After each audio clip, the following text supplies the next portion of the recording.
First అసలు sleep disorder ఉంది అని తెలుసుకోవడమే తెలుసుకోవడమే. పెద్ద ప్రయాస మనకి. అవును. అసలు ఏ లక్షణాల ద్వారా మనం ముందే కనిపెట్టొచ్చు? సో డిఫరెంట్ ప్రాబ్లమ్స్ ఉంటాయి. అంటే సో బేసికలీ ఈ ఇష్యూస్ అన్నీ కూడా ఉన్నాయి కాబట్టి we started a separate centre okay. To the point number 1.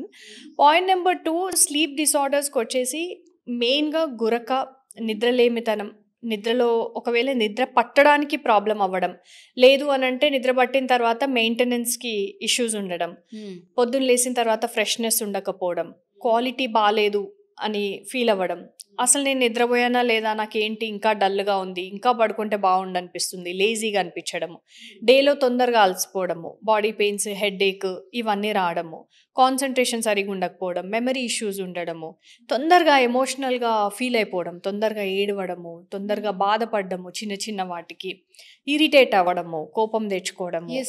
So reason లేకుండా తక్కువనే తిన్నా కానీ, ఎక్సర్సైజ్ చేసినా కానీ బరువు పెరగడము, సో హార్మోన్లు ఇంబ్యాలెన్సెస్ రావడము, ఇవన్నీ కూడా నిద్ర సమస్యలు. వీటితో పాటు ఈవెన్ నిద్రలో నడవడం, మాట్లాడడం, అరవడం, కొన్నిసార్లు పక్కనోళ్ళని కొట్టడం, సో నిద్రలో తెలియకుండా తినడం, సో ఇవన్నీ కూడా నిద్ర సంబంధించిన ఇబ్బందులే.